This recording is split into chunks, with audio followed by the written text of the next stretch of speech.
ರಾಘವಾಪುರದಲ್ಲಿ ಶಾರದಾ ಪ್ರಸಾದ್ ಎನ್ನುವ ದಂಪತಿಗಳು ನಿವಾಸಿಸುತ್ತಾ ಇರುತ್ತಾರೆ. ಅವರದು ಬಹಳ ಬಡ ಕುಟುಂಬ. ಅವರಿಗೆ 3 ಗಂಡು ಮಕ್ಕಳು. ದೊಡ್ಡವನು ರಮೇಶ್, ಎರಡನೆಯವನು ಸುರೇಶ್, ಮೂರನೆಯವನು ಅರುಣ್. ಅವರ ಹೆಂಡತಿಯರು ಅನಾಮಿಕಾ, ಅವನಿ, ಅಂಜಲಿ. 3 ಮಕ್ಕಳು ಕೂಲಿ ಕೆಲಸಕ್ಕೆ ಹೋದ ಹೊರತು ಊಟ ಕಳೆಯದ ಪರಿಸ್ಥಿತಿ ಅವರದ್ದು.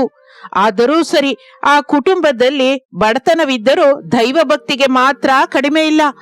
ಮುಖ್ಯವಾಗಿ ಅನಾಮಿಕಾ, ಅವನಿ, ಅಂಜಲಿಯರು ಅತ್ತೆಯಾದ ಶಾರದರನ್ನು ಎಷ್ಟೋ ಗೌರವಿಸುತ್ತಾರೆ. ಆ ದಿನ ಮಹಾಶಿವರಾತ್ರಿ. ಊರೆಲ್ಲ ಹಬ್ಬದ ವಾತಾವರಣ ತುಂಬಿರುತ್ತದೆ. ಆದರೆ ಇವರ ಮನೆಯಲ್ಲಿ ಮಾತ್ರ ತಿನ್ನೋದಕ್ಕೆ ಮುಷ್ಟಿ ಅಕ್ಕಿ ಕೂಡ ಇಲ್ಲದ ಪರಿಸ್ಥಿತಿ. ಆ ದಿನ ಬೆಳಿಗ್ಗೆ ಸಮಯದಲ್ಲಿ ಶಾರದಾ ತಲೆ ಸ್ನಾನ ಮಾಡಿ ತುಳಸಿ ಗಿಡದ ಹತ್ರ ನಮಸ್ಕಾರ ಮಾಡ್ತಾ ಇರ್ತಾಳೆ. ಅಲ್ಲಿಗೆ ಅನಾಮಿಕಾ ಬರ್ತಾಳೆ. ಅತ್ತೆ, ಶಿವಯ್ಯನಿಗೆ ದೀಪ ಬಿಟ್ರಾ? ಈ ದಿನ ಮಹಾಶಿವರಾತ್ರಿ ಅಲ್ವಾ, ಗುಡಿಗೆ ಯಾವಾಗ ಹೋಗೋಣ? ಅಮ್ಮ ಅನಾಮಿಕಾ, ದೀಪ ಅಂತೂ ಇಟ್ಟೆ ಹೊರತು ನನ್ನ ಮನಸ್ಸಲ್ಲಿ ಮಾತ್ರ ಏನೋ ದುಃಖವನ್ಸುತ್ತಮ್ಮ. ಹಬ್ಬದ ದಿನ ಕೂಡ ನಮ್ಮ ಮನೆಯಲ್ಲಿ ಹಸಿವೆಂದಿರ್ಬೇಕೇನೋ ಅಂತ ದಿಗಿಲಿನಿಂದ ಇದೆ. ಅಯ್ಯೋ ಅತ್ತೆ, ಅದೇನ್ ಮಾತು?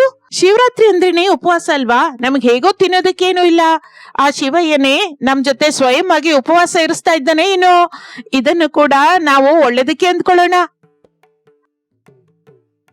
ನಿನ್ನ ಬಾಯಿಂದ ಬರುವ ಮಾತು ಕೇಳ್ತಾ ಇದ್ರೆ ನನಗೆ ಬೆಟ್ಟದಂತ ಧೈರ್ಯ ಬರುತ್ತಮ್ಮ. ಆದ್ರೆ ಚಿಕ್ಕ ಸೊಸೆಂದ್ರ ಅವನಿ, ಅಂಜಲಿ ಪರಿಸ್ಥಿತಿ ಏನೋ. ಪಾಪ, ಅವರು ಹಸುವೆನ ತಡಿತಾರೋ ಇಲ್ವೋ ಅಮ್ಮ. ಇಷ್ಟರಲ್ಲಿ ಅವನಿ, ಅಂಜಲಿ ಅಲ್ಲಿಗೆ ಬರುತ್ತಾರೆ. ಇಬ್ಬರು ತಲೆಸ್ನಾನವನ್ನು ಮಾಡಿ ವಿಭೂತಿ ಇಟ್ಕೊಂಡಿರ್ತಾರೆ. ಅತ್ತೆ, ನೀವು ನಮ್ಮ ಬಗ್ಗೆ ಚಿಂತೆ ಮಾಡ್ಬಿಡಿ. ನಾವು ಕೂಡ ಈ ದಿನ ಅಕ್ಕನ ಜೊತೆ ನಿರ್ಜಲ ಉಪವಾಸ ಇರ್ತೀವಿ.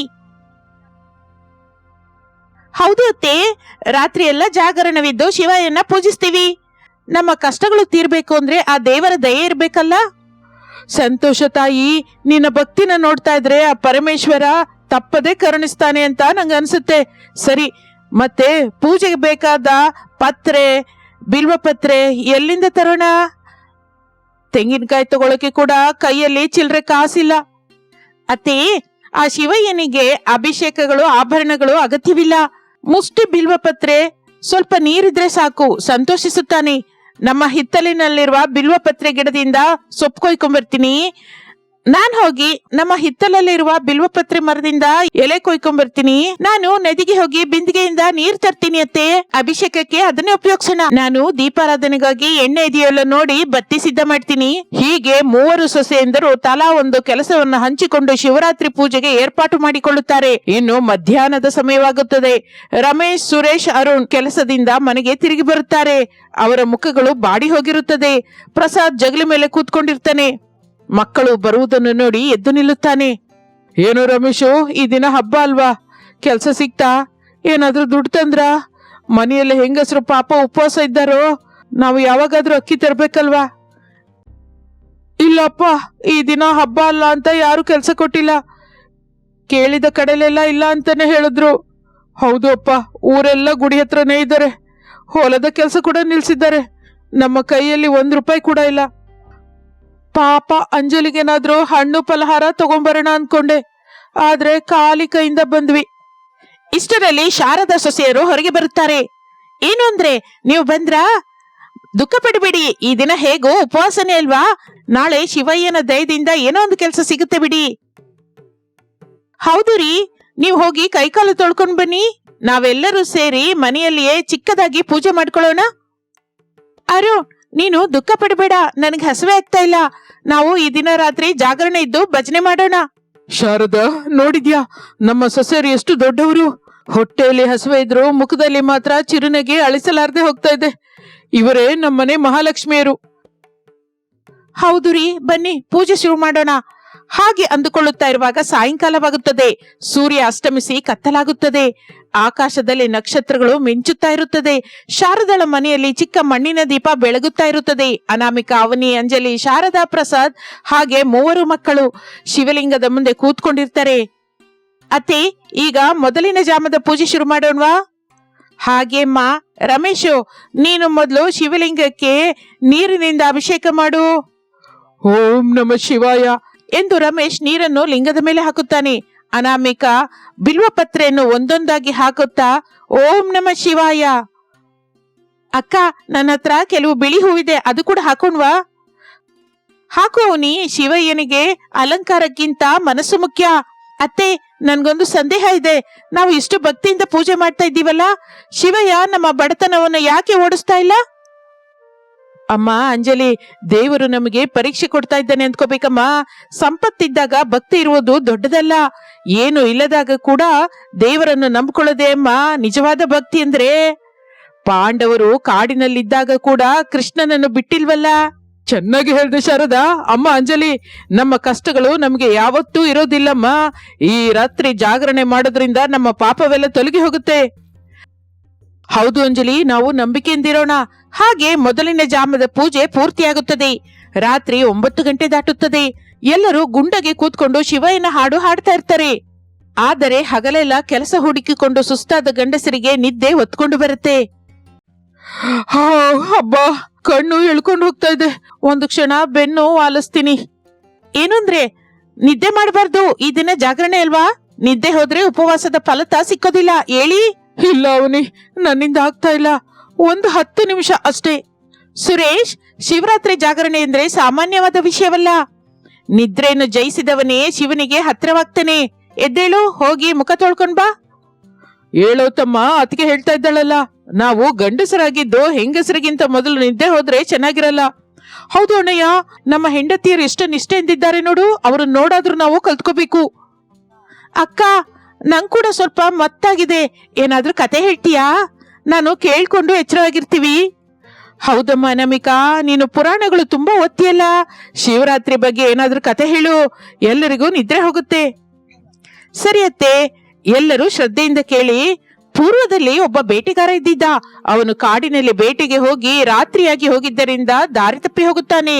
ಕ್ರೂರ ಮುಖಗಳಿಂದ ತಪ್ಪಿಸಿಕೊಳ್ಳಲಿಕ್ಕೆ ಒಂದು ಮರವನ್ನು ಹತ್ತುತ್ತಾನೆ. ಅದು ಬಿಲ್ವಪತ್ರೆ ಮರ ಅಲ್ವಕ್ಕ? ಹೌದು ಅವನಿ, ಅದು ಬಿಲ್ವ ಮರನೇ. ಆ ಮರದ ಕೆಳಗೆ ಒಂದು ಶಿವಲಿಂಗವಿರುತ್ತದೆ. ಆದರೆ ಆ ಬೇಟೆಗಾರನಿಗೆ ಮಾತ್ರ ಆ ವಿಷಯ ಗೊತ್ತಿಲ್ಲ. ರಾತ್ರಿ ಎಲ್ಲ ನಿದ್ರೆ ಬಾರದ ಇರೋದಿಕ್ಕೆ ಕೆಳಗಿರುವ ಹುಲಿ ತನ್ನನ್ನು ತಿನ್ನಬಾರದು ಎಂದುಕೊಂಡು ಮರದ ಎಲೆಗಳನ್ನು ಕೊಯ್ದು ಕೆಳಗೆ ಹಾಕ್ತಾ ಇರ್ತಾನೆ. ಅಂದ್ರಿ ಅವನಿಗೆ ತಿಳಿಯದ ಹಾಗೇನೆ ಶಿವಾರ್ಚನೆ ಮಾಡಿದ್ನಾ? ಸರಿಯಾಗಿ ಹೇಳಿದೆ ಅಂಜಲಿ. ಅವನು ಕೊಯ್ದು ಕೆಳಗೆ ಹಾಕಿದ ಬಿಲ್ವಪತ್ರೆಗಳು ನೇರವಾಗಿ ಶಿವಲಿಂಗದ ಮೇಲೆ ಬೀಳುತ್ತೆ. ಹಗಲೆಲ್ಲ ತಿಂಡಿ ಇಲ್ಲದೆ ಉಪವಾಸವಿದ್ದ. ರಾತ್ರಿ ನಿದ್ದೆ ಇಲ್ಲದೆ ಜಾಗರಣೆ ಮಾಡಿದ. ತಿಳಿಯದರೆ ಶಿವರಾತ್ರಿ ವೃತ ಮಾಡಿದ್ದಾನೆ. ಆ ನಂತರ ಏನಾಯ್ತಮ್ಮ? ಇನ್ನು ಮಾರನೇ ದಿನ ಬೆಳಿಗ್ಗೆ ಅವನು ಮನೆಗೆ ಹೊರಟು ಹೋದ. ಆದರೆ ಸಾಯುವ ಸಮಯ ಬಂದಾಗ ಶಿವದೂತರು ಬಂದು ಅವನನ್ನು ಕೈಲಾಸಕ್ಕೆ ಕರ್ಕೊಂಡು ಹೋದ್ರು.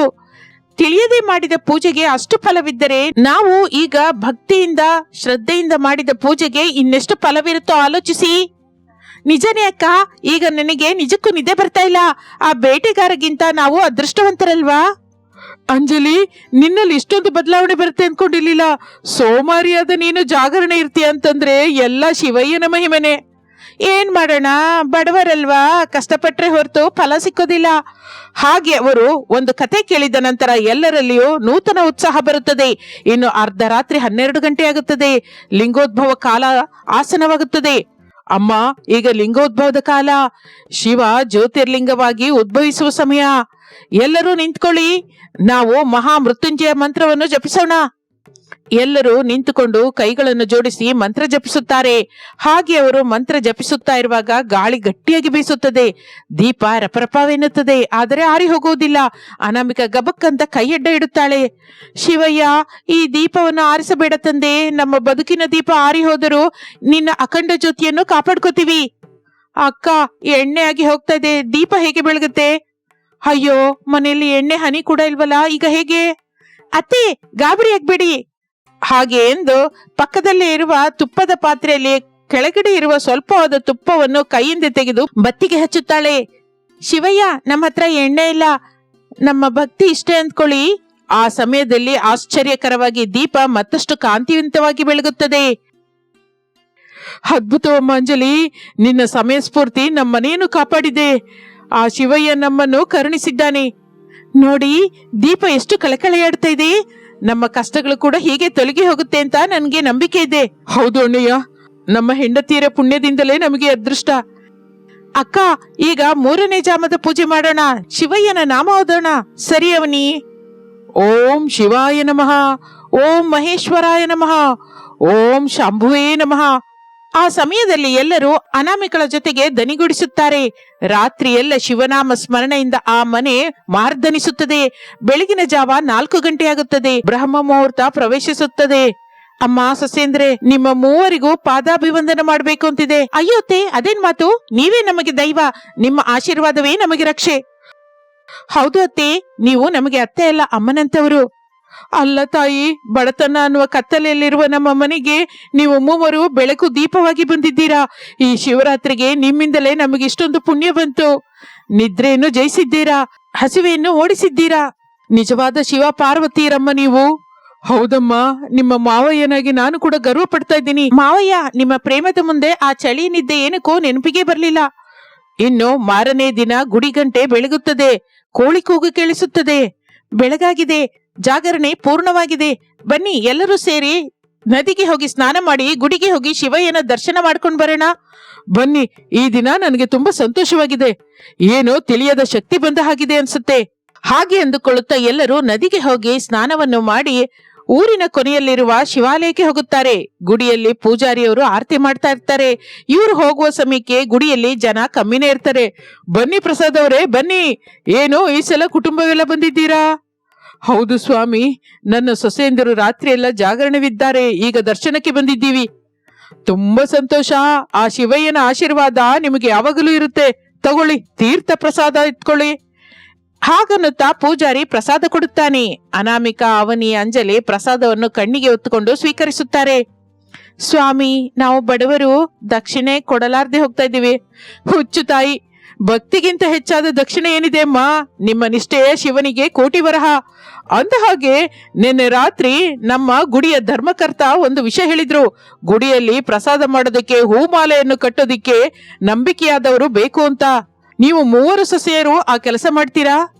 ಗುಡಿಯಿಂದಲೇ ನಿಮಗೆ ತಿಂಗಳು ಸಂಬಳ, ಪ್ರತಿದಿನವೂ ಮನೆಗೆ ಪ್ರಸಾದವೂ ಕೊಡ್ತಾರೆ.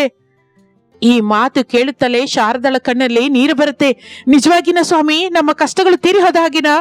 ಹೌದು ಶಾರದಮ್ಮ, ಆ ಶಿವನ್ನೇ ನಿಮಗೆ ಈ ದಾರಿ ತೋರಿಸಿದ್ದಾನೆ. ನಿಮ್ಮ ಸೊಸೆಯರ ಭಕ್ತಿಗೆ ಮೆಚ್ಚಿ ಅವಕಾಶ ಬಂದಿದೆ. ಈ ದಿನವೇ ಕೆಲಸದಲ್ಲಿ ಸೇರಿ. ಅಕ್ಕ ಕೇಳ್ತಾ, ನಮ್ಗೆ ಕೆಲಸ ಸಿಕ್ಕಿದೆ. ಇನ್ನು ನಾವು ಮನೆಯಲ್ಲಿ ಹಸುವೆಂದಿರಬೇಕಾದ ಅಗತ್ಯವಿಲ್ಲ. ಹೌದು ಅಂಜಲಿ, ಜಾಗರಣೆಯ ಫಲ ತಕ್ಷಣ ಸಿಕ್ಕಿದೆ. ನೋಡಿದ್ರಾ, ಅನಾಮಿಕ ಹೇಳಿದ್ದು ನಿಜವಾಗಿದೆ. ನಂಬಿಕೆಯಿಂದ ಮಾಡಿದ ಪೂಜೆ ಯಾವಾಗಲೂ ವೃತ ಆಗುವುದಿಲ್ಲ. ಇವರು ಗುಡಿಯಲ್ಲಿ ಸೇವೆ ಮಾಡ್ತಾ ಇದ್ದಾರೆ ಅಂದ್ರೆ ಅದಕ್ಕಿಂತ ನಮಗಿನ್ನೇನು ಬೇಕು? ಇನ್ನು ನಾವು ಕೂಡ 2ರಷ್ಟು ಉತ್ಸಾಹದಿಂದ ಕೆಲಸ ಹುಡುಕ್ತೀವಿ. ಅನಾಮಿಕಾ ಶಿವಲಿಂಗದ ಕಡೆ ನೋಡಿ ನಮಸ್ಕರಿಸುತ್ತಾ, ಶಿವಯ್ಯ, ನಿನ್ನ ಲೀಲೆ ಅದ್ಭುತ ತಂದೆ. ನಮಗೆ ಅನ್ನ ಕೊಡುವ ದಾರಿ ತೋರಿಸಿದ್ದೀಯಾ. ಈ ಜನ್ಮವೆಲ್ಲ ನಿನ್ನ ಸೇವೆಯಲ್ಲೇ ಕಳಿತೀವಿ. ಬನ್ನಿ, ಮನೆಗೆ ಹೋಗೋಣ. ಈ ದಿನ ಈ ಹಬ್ಬವನ್ನು ನಿಜವಾದ ಹಬ್ಬದ ಹಾಗೆ ಮಾಡ್ಕೊಳ್ಳೋಣ. ಮೂವರು ಬಡ ಸೊಸೆಯರು ಸೇರಿ ನಮ್ಮ ಮನೆಯ ಬರಹವನ್ನೇ ಬದಲಾಯಿಸಿದ್ದೀರಾ. ಜೈ ಭೋಲೋ ಶಂಕರ, ಹರ ಹರ ಮಹಾದೇವ, ಶಂಭೋ ಶಂಕರ. ಹಾಗೆ ಮೂವರು ಸೊಸೆಯಂದಿರು ಸೇರಿ ನಿಷ್ಠೆಯಿಂದ ಕೂಡಿದ ಜಾಗರಣೆ ಅವರ ಕುಟುಂಬದಲ್ಲಿರುವ ಬಡತನವನ್ನು ದೂರ ಓಡಿಸಿತು. ಹಸುವೆಯನ್ನು ಓಡಿಸಿ ನಿದ್ರೆಯನ್ನು ಜಯಿಸಿ ಅವರು ತೋರಿಸಿದ ಭಕ್ತಿ ಆ ಪರಮೇಶ್ವರನನ್ನು ಕರಗಿಸಿತು. ಆ ದಿನದಿಂದ ಶಾರದಳ ಮನೆ ಸಿರಿ ಸಂಪತ್ತಿನಿಂದ ಸುಖ ಸಂತೋಷದಿಂದ ತುಂಬಿತ್ತು.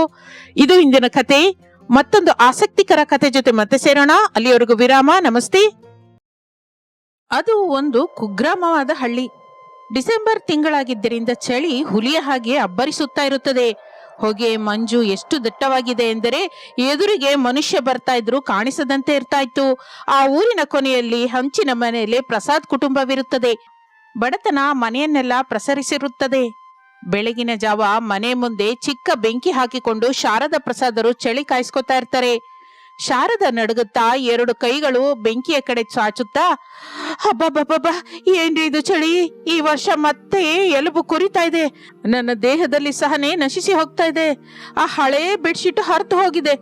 ಈ ಚಳಿಗೆ ಅದು ಇದ್ರೂ ಒಂದೇ, ಇಲ್ದಿದ್ರು ಒಂದೇ ಅನ್ನೋ ಹಾಗಿದೆ. ಹೌದು ಶಾರದಾ, ನನಗೂ ಹಾಗೆ ಇದೆ. ರಾತ್ರಿ ನಿದ್ದೆ ಕೂಡ ಬರ್ತಾ ಇಲ್ಲ. ಆ ಕಿಟಕಿ ಬಾಗಿಲ ಸಂದಿನಿಂದ ಗಾಳಿ ಸೂಜಿ ಹಾಗೆ ಬಂದು ಚುಚ್ಚುತ್ತಾ ಇದೆ. ನಮ್ ಕರ್ಮ ಅಲ್ದಿದ್ರೆ ಈ ವಯಸ್ಸಲ್ಲಿ ಇಂತಹ ಕಷ್ಟ ಏನು ಹೇಳು?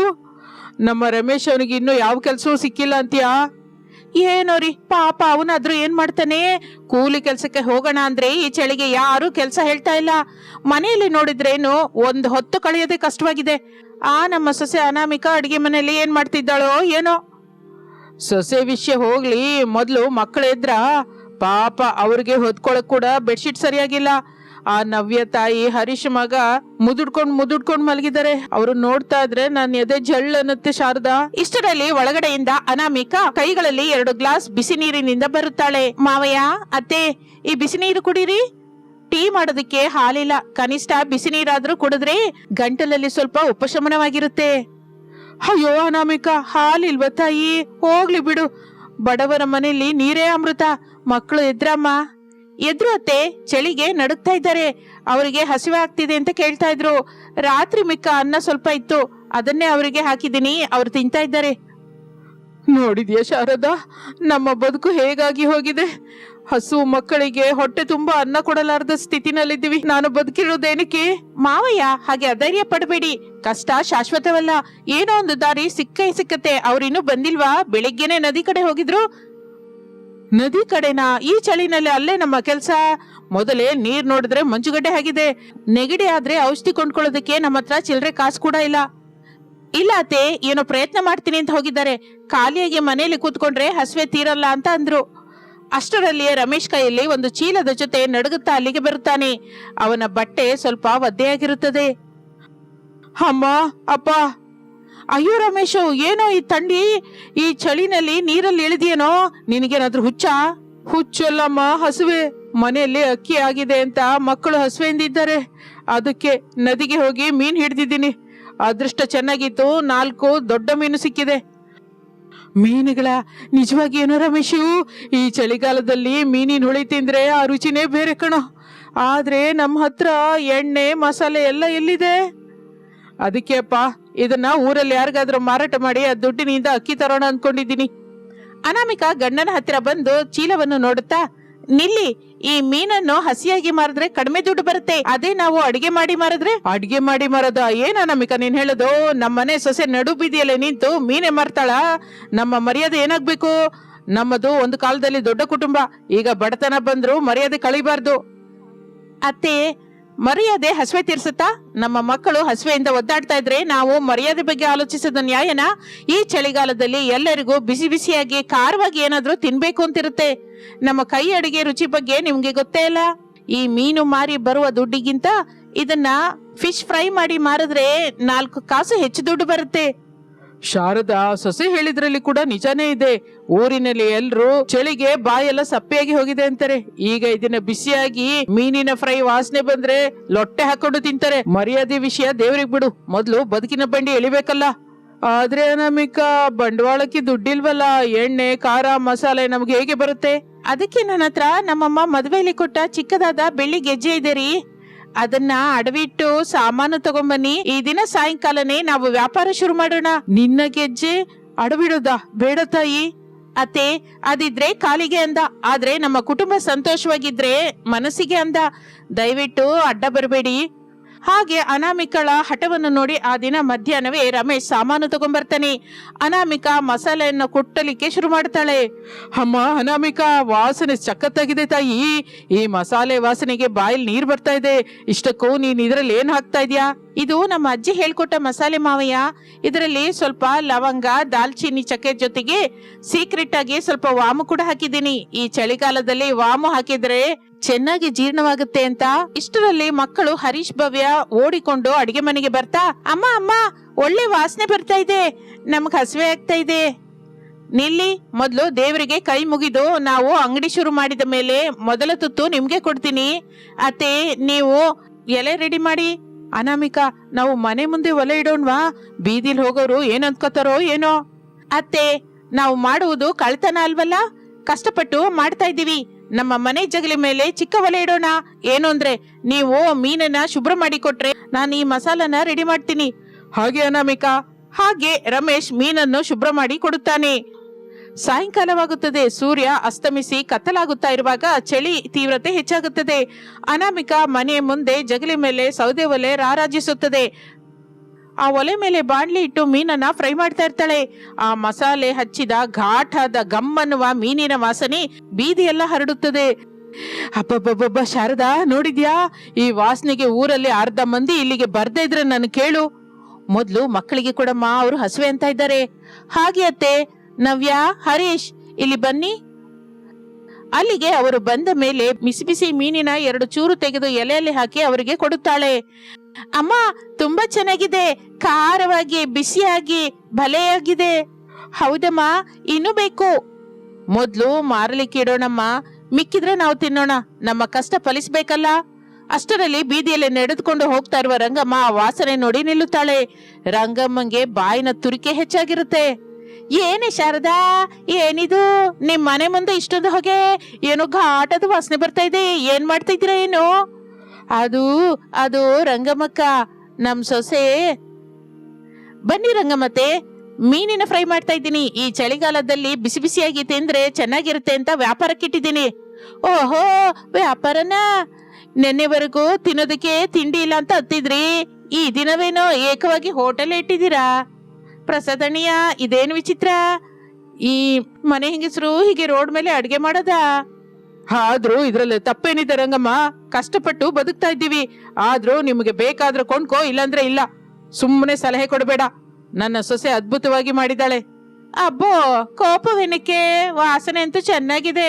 ಎಷ್ಟು ಕೊಡ್ತಾ ಇದ್ದೀರಾ ಏನು? ಚಿಕ್ಕ ಚೂರು 5 ರೂಪಾಯಿ ಐತೆ, ದೊಡ್ಡ ಚೂರಿಗೆ 10 ರೂಪಾಯಿ. 5 ರೂಪಾಯಿನಾ? ಮತ್ತು ಹೆಚ್ಚಾಗ್ದೆ ಏನು? ಸರಿ ಬಿಡು, ಒಂಚೂರು ಕೊಡು, ನೋಡೋಣ ಹೇಗಿದೆಯೋ ಏನೋ. ರಂಗಮ್ಮ ದುಡ್ಡು ತೆಗೆದು ಕೊಡುತ್ತಾಳೆ. ಅನಾಮಿಕಾ ಬಿಸಿ ಬಿಸಿ ಮೀನಿನ ಚೂರನ್ನು ಎಲೆಯಲ್ಲಿ ಹಾಕಿ ಕೊಡ್ತಾಳೆ. ಅಯ್ಯೋ ದೇವ್ರಾ, ಏನ ಅನಾಮಿಕಾ, ಇದ್ರಲ್ಲಿ ಏನ್ ಸೇರ್ಸಿದ್ಯೇ? ನಾಲಿಗೆ ಸುರ್ರು ಅಂತ ತಗಲ್ತಾ ಇದೆ, ಆದ್ರೆ ಇನ್ನು ತಿನ್ಬೇಕು ಅನ್ನಿಸ್ತಾ ಇದೆ. ಅದ್ಭುತವಾಗಿದೆ ಅಂದ್ಕೋ. ನಿಜವಾಗಿನ ರಂಗಮ್ಮಕ್ಕ, ಚೆನ್ನಾಗಿದ್ಯಾ?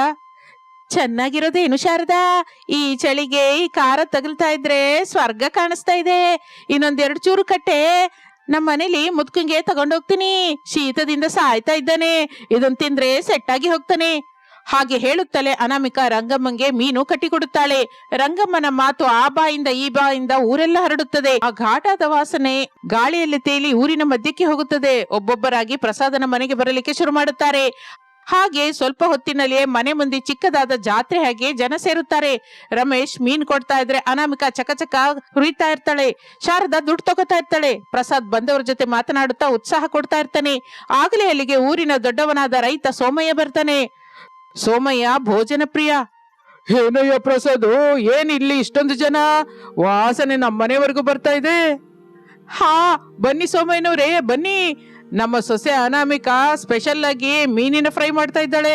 ಒಂದು ಸಲ ತಿಂದು ನೋಡಿ, ನಿಮ್ಮ ಆಸ್ತಿ ಬರ್ಕೊಡ್ತೀರಾ ಅಂದ್ಕೊಳ್ಳಿ.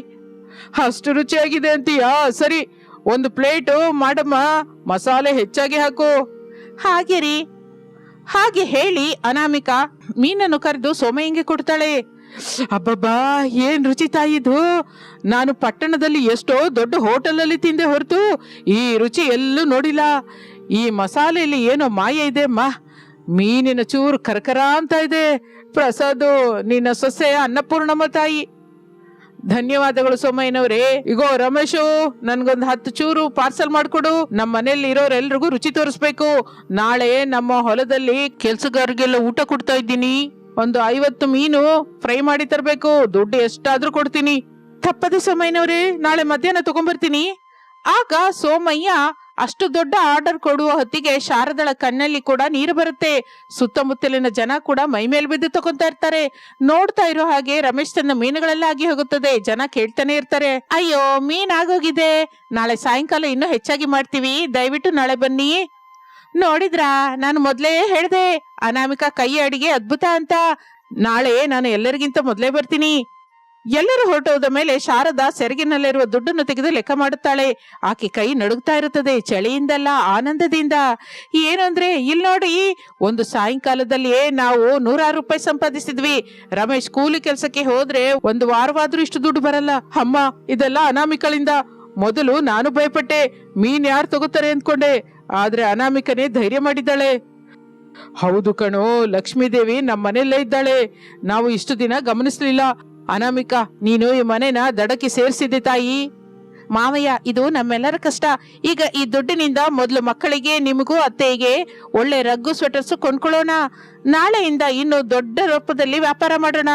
ಅನಾಮಿಕಾ, ನಿನ್ ನೋಡಿ ನಾನು ಮೊದಲು ಭಯಪಟ್ಟೆ ಮರ್ಯಾದೆ ಹೋಗುತ್ತೆ ಅಂತ, ಆದ್ರೆ ಕಷ್ಟಪಟ್ಟು ಸಂಪಾದಿಸಿದ್ರಲ್ಲಿ ಬರುವ ಗೌರವ ಈ ದಿನ ತಿಳ್ಕೊಂಡೆ. ಏನು ನಾನು ಕೂಡ ನಿಂಗೆ ಸಹಾಯ ಮಾಡ್ತೀನಿ. ನಾಳೆ ನಾನೇ ಮಸಾಲೆ ಕೊಡ್ತೀನಿ. ನಾನು ಮೀನ್ ತೊಳೆಯೋದ್ರಲ್ಲಿ ಸಹಾಯ ಮಾಡ್ತೀನಮ್ಮ. ನಾನು ಬೆಳಿಗ್ಗೆನೆ ಹೋಗಿ ದೊಡ್ಡ ಬಲೆ ಹಾಕಿ ಒಳ್ಳೆ ಮೀನುಗಳನ್ನು ಹಿಡ್ಕೊಂಡ್ ಬರ್ತೀನಿ. ಸರಿ ಅತ್ತೆ, ಈಗ ನಮ್ಮ ಹತ್ರ ಮಿಕ್ಕ 4 ಚೂರಿದೆ, ಎಲ್ಲರೂ ಸೇರಿ ತಿನ್ನೋಣ. ಎಲ್ಲರೂ ಆ ಜಗಲಿ ಮೇಲೆ ಕೂತ್ಕೊಂಡು ಚಳಿಗೆ ಬೆಂಕಿ ಹಾಕಿಕೊಂಡು ಬಿಸಿ ಬಿಸಿ ಮೀನಿನ ಫ್ರೈ ತಿನ್ಕೊಂಡು ಸಂತೋಷದಿಂದ ನಗ್ತಾ ಇರ್ತಾರೆ. ಅನಾಮಿಕಳ ಮೀನಿನ ವ್ಯಾಪಾರ 3 ಹೂವಿಗೆ 6 ಕಾಯಿಯ ಹಾಗೆ ಸಾಗುತ್ತಾ ಇರುತ್ತದೆ. ದಿನ ದಿನಕ್ಕೂ ಜನ ಹೆಚ್ಚಾಗಿ ಹೋಗ್ತಾ ಇರುತ್ತೆ. ಇದೆಲ್ಲ ನೋಡಿ ಪಕ್ಕದ ಮನೆಯ ಪುಲ್ಲಮ್ಮಳಿಗೆ ಅನಾಮಿಕಳ ವ್ಯಾಪಾರದ ಮೇಲೆ ಕಣ್ಣು ಬೀಳುತ್ತೆ. ಪುಲ್ಲಮ್ಮಂಗೆ ಕೂಡ ದುಡ್ಡು ಸಂಪಾದಿಸಬೇಕು ಅಂತ ಆಸೆ ಹುಟ್ಟುತ್ತೆ. ಪುಲ್ಲಮ್ಮ ತನ್ನ ಗಂಡನ ಹತ್ರ ಏನು ಅಂದ್ರೆ, ನೋಡಿದ್ರಾ ಎದುರು ಮನೆ ಪ್ರಸಾದನ ಸೊಸೆ ಮೀನುಗಳನ್ನ ಮಾರಿ ಎಷ್ಟು ಸಂಪಾದಿಸ್ತಾ ಇದ್ದಾಳೆ, ನಾವೇನು ಕಡಿಮೆ, ನಾವು ಕೂಡ ನಾಳೆ ಬಜ್ಜಿ ಮಾರೋಣ. ಈ ಚಳಿಯಲ್ಲಿ ಜನ ಬಜ್ಜಿ ಹೆಚ್ಚಾಗಿ ತಿಂತಾರಲ್ಲ. ಏನೋ ಕಣೆ, ಅವರ ಸೊಸೆ ಕೈಯಲ್ಲಿ ಮಹಿಮೆ ಇದೆ. ನೀನು ಮಾಡಿದ್ರೆ ಯಾರು ತಿಂತಾರೆ? ಬಾಯಿ ಮುಚ್ಕೊಳ್ಳಿ, ನಾನ್ ಮಾಡಿದ್ರೆ ಊರೆಲ್ಲ ಕ್ಯೂ ಕಟ್ಟುತ್ತೆ, ನೋಡ್ತಾ ಇರಿ. ಮಾರನೇ ದಿನ ಅನಾಮಿಕಾ ಮೀನಿನ ಫ್ರೈ ಮಾರ್ತಾ ಇದ್ರೆ ಪುಲ್ಲಮ್ಮ ತನ್ನ ಮನೆ ಮುಂದೆ ಬಜ್ಜಿಗಳ ಗಾಡಿ ಇಡುತ್ತಾಳೆ. ಗಟ್ಟಿಗೆ ಅರಚುತ್ತಾ ಜನನ ಕರಿತಾ ಇರ್ತಾಳೆ. ಬನ್ನಿ ಸ್ವಾಮಿ ಬನ್ನಿ, ಬಿಸಿ ಬಿಸಿ ಮೆಣಸಿನಕಾಯಿ ಬಜ್ಜಿ, ಈರುಳ್ಳಿ ಬಜ್ಜಿ, ಚಳಿಗಾಲದ ಸ್ಪೆಷಲ್ ಬಜ್ಜಿಗಳು. ಏನು ಅಂದ್ರೆ ನೋಡಿದ್ರ, ಪುಲ್ಲಮ್ಮತ್ತೆ ಕೂಡ ವ್ಯಾಪಾರ ಮಾಡ್ತಾ ಇದ್ದಾರೆ, ಒಳ್ಳೇದೇ ಅಲ್ವಾ? ಆಗಲೇ ಆ ಮಾತನ್ನು ಕೇಳಿದ ಶಾರದಾ ಅನಾಮಿಕಳ ಹತ್ರ, ಒಳ್ಳೇದೇನಮ್ಮ, ನಮ್ಮ ಹತ್ರ ಬರೋ ಜನ ಆ ಕಡೆ ಹೋದ್ರೆ ನಮ್ಗೆ ಕಷ್ಟ ಅಲ್ವಾ? ಮೊದಲೇ ಅವಳದು ಅಸೂಯೆ ಹೆಚ್ಚು. ಅತ್ತೆ, ಯಾರ ರುಚಿ ಅವರದ್ದು, ಯಾರ ಅದೃಷ್ಟ ಅವರದ್ದು. ನಾವು ಭಯಪಡಬೇಕಾದ ಅಗತ್ಯವಿಲ್ಲ. ನಮ್ಮ ಕೆಲಸ ನಾವು ಸರಿಯಾಗಿ ಮಾಡೋಣ. ಆ ಸಮಯದಲ್ಲಿ ಕೆಲವು ಜನ ಹೊಸದಾಗಿದೆ ಅಂತ ಪುಲ್ಲಮ್ಮಳ ಬಜ್ಜಿ ಹತ್ರ ಹೋಗ್ತಾರೆ. ಆದ್ರೆ ಪುಲ್ಲಮ್ಮ ಮಾಡ್ತಾ ಇರೋ ಬಜ್ಜಿಗಳು ಸರಿಯಾಗಿ ಬೆಂದಿರಲಿಲ್ಲ. ಮೇಲಾಗಿ ಸರಿಯಾದ ಮಸಾಲೆ ಕೂಡ ಇಲ್ಲ. ತಿಂದವರು ಮುಖ ಸಿಂಡರಿಸಿಕೊಂಡು ಮತ್ತೆ ಅನಾಮಿಕಳ ಹತ್ರನೇ ಬರ್ತಾರೆ. ಇನ್ನು ಆಗ ಅಲ್ಲಿಗೆ ಸೋಮಯ್ಯ ಬಂದು, ನೋಡಿದ್ಯಾ ಪ್ರಸಾದ್, ರುಚಿ ಇದ್ರೆ ಜನ ಎಲ್ಲಿಗೂ ಹೋಗೋದಿಲ್ಲ. ಅನಾಮಿಕಾ ಮೀನಿನಲ್ಲಿ ಬಳಸುವ ಮಸಾಲೆಗಾಗಿ ಪಕ್ಕದ ಊರಿನಿಂದ ಕೂಡ ಜನ ಬರ್ತಾ ಇದ್ದಾರೆ.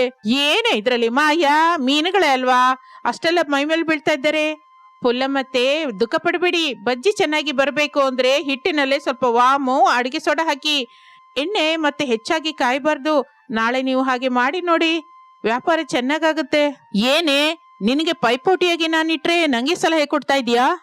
ನಾವು ಅಕ್ಕಪಕ್ಕದವರು ಪುಲ್ಲಮ್ಮ, ಎಲ್ಲರೂ ಚೆನ್ನಾಗಿರ್ಬೇಕು. ಚಳಿಗಾಲ ಅಲ್ವಾ, ಎಲ್ರಿಗೂ ಬಿಸಿ ಬಿಸಿಯಾಗಿ ಸಿಕ್ಕಿದ್ರೆ ಒಳ್ಳೇದೇ ಅಲ್ವಾ? ನಿಜಕ್ಕೂ ನಿಂದು ತುಂಬಾ ದೊಡ್ಡ ಮನಸ್ಸೇ ಅನಾಮಿಕಾ. ನಾನು ನಿನ್ನ ನೋಡಿ ಅಸೂಯೆ ಪಟ್ಟೆ, ಆದ್ರೆ ನೀನು ನಂಗೆ ಸಹಾಯ ಮಾಡ್ತಾ ಇದೀಯಾ. ಶಾರದಾ, ನಿನ್ ಸೊಸೆ ಬಂಗಾರ ಅಮ್ಮ. ಹೌದು ಪುಲ್ಲಮ್ಮ, ನನ್ ಸೊಸೆ ಬಂಗಾರ ಮಾತ್ರವೇ ಅಲ್ಲ, ಬುದ್ಧಿವಂತಳು ಕೂಡ. ಆ ಚಳಿಗಾಲವೆಲ್ಲ ಅನಾಮಿಕಳ ಮೀನಿನ ವ್ಯಾಪಾರ ಜೋರಾಗಿ ಸಾಗತ್ತೆ. ರಮೇಶ್, ಪ್ರಸಾದ್, ಶಾರದಾ ಎಲ್ರೂ ಚಳಿಗೆ ಕೈಲಾದಷ್ಟು ಕೆಲಸ ಮಾಡ್ತಾರೆ. ಒಂದು ದಿನ ರಾತ್ರಿ ಎಲ್ರೂ ಹೊಸ ರಗ್ಗುಗಳನ್ನು ಹೊದ್ಕೊಂಡು ಮಕ್ಕಳಿಗೆ ಹೊಸ ಸ್ವೆಟರ್ಸ್ ಅನ್ನ ಹಾಕಿ ಮನೆಯೊಳಗೆ ಕೂರ್ಸಿರ್ತಾರೆ. ಮನೆಯಲ್ಲಿ ಈಗ ಒಂದು ಗ್ಯಾಸ್ ಒಲೆ ಕೂಡ ಬಂದಿರುತ್ತೆ. ಅನಾಮಿಕಾ ಎಲ್ರಿಗೂ ಬಿಸಿ ಬಿಸಿಯಾಗಿ ಅನ್ನ ಮಾಡ್ತಾಳೆ. ಅನಾಮಿಕಾ, ನಿನ್ನಿಂದಲೇ ಈ ದಿನ ಮಕ್ಕಳು ಚಳಿ ಇಲ್ಲದೆ ಬೆಚ್ಚಗೆ ಮಲಗ್ತಾ ಇದ್ದಾರೆ. ಸಾಲದವರ ಬಾಧೆ ತಪ್ಪಿದೆ, ಕೈಯಲ್ಲಿ 4 ಕಾಸಿದೆ. ಹೌದು ಕಣೋ, ಒಂದು ಕಾಲದಲ್ಲಿ ಚಳಿಗೆ ಭಯಪಡ್ತಾ ಇದ್ವಿ, ಹಸುವಿಗೆ ಕಷ್ಟಪಟ್ವಿ. ಈಗ 4ವರೆಗೆ ಅನ್ನ ಕೊಡುವ ಸ್ಥಾಯಿಗೆ ಎಗರಿದ್ದೀವಿ. ಸೋಮಯ್ಯನವರು ನೆನ್ನೆ ಏನಂದ್ರು ಗೊತ್ತಾ? ಪ್ರಸಾದ್, ಬರುವ ವಾರ ಊರಿನಲ್ಲಿ ನಡೆಯುವ ಜಾತ್ರೆಯಲ್ಲಿ ನಿನ್ನ ಸೊಸೆ ಕೈಯಲ್ಲಿ ಸ್ಟಾಲ್ ಇಡ್ಸಿ ಅಂತ, ಖರ್ಚೆಲ್ಲ ನಂದು ಅಂತಂದ್ರು ಕಣೋ. ನಿಜವಾಗಿ ಏನ್ರಿ? ಬಹಳ ಸಂತೋಷ. ಅನಾಮಿಕಾ, ನೀನು ಮನೆಗೆ ಬಂದ ಮಹಾಲಕ್ಷ್ಮಿ ತಾಯಿ. ಬಡತನವೆಂದು ಕುಗ್ಗಿ ಹೋಗದೆ ಇದ್ದುದರಲ್ಲಿಯೇ ಹೇಗೆ ಬದುಕಬೇಕು, ಹೇಗೆ ಗೆಲ್ಬೇಕು ಅಂತ ನಿರೂಪಿಸಿದ್ದೀಯಾ. ಅತ್ತೆ, ಕಷ್ಟ ಬಂದ್ರೆ ಭಯಪಡಬಾರ್ದು, ಎದುರಿಸಬೇಕು. ನಾವು ಪ್ರಾಮಾಣಿಕವಾಗಿ ಕಷ್ಟಪಟ್ವಿ, ದೇವರು ನಮಗೆ ಸಹಾಯ ಮಾಡಿದ. ಅಮ್ಮ, ನಾಳೆ ಕೂಡ ಮೀನಿನ ಫ್ರೈ ಮಾಡ್ತೀಯಾ? ನಾಳೆ ಜಾತ್ರೆ ಅಲ್ವಾ ಮಗನೇ, ನಾಳೆ ಮೀನಿನ ಹುಳಿ ಸೀಗಡಿ ಫ್ರೈ ಕೂಡ ಮಾಡೋಣ. ಹಾಗೆ ಅಮ್ಮ, ಹಾಗೆ ಆ ಬಡ ಕುಟುಂಬ ಸೊಸೆಯ ಬುದ್ಧಿವಂತಿಕೆಯಿಂದ, ಕಷ್ಟಪಡುವ ತತ್ವದಿಂದ ಚಳಿಗಾಲದ ಕಷ್ಟವನ್ನು ಜಯಿಸಿ ಸಂತೋಷದ ತೀರಕ್ಕೆ ಸೇರುತ್ತದೆ. ಯಾವ ಸಮಸ್ಯೆಯಾದರೂ ಧೈರ್ಯದಿಂದ ಎದುರಿಸಿದರೆ ವಿಜಯ ಸಾಧ್ಯವೆಂದು ಆ ಊರಿನ ಜನಕ್ಕೆ ಅನಾಮಿಕಾ ನಿರೂಪಿಸುತ್ತಾಳೆ. ಇದು ಇಂದಿನ ಕತೆ. ಮತ್ತೊಂದು ಆಸಕ್ತಿಕರ ಕತೆ ಜೊತೆ ಮತ್ತೆ ಸೇರೋಣ. ಅಲ್ಲಿಯವರೆಗೂ ವಿರಾಮ. ನಮಸ್ತೆ.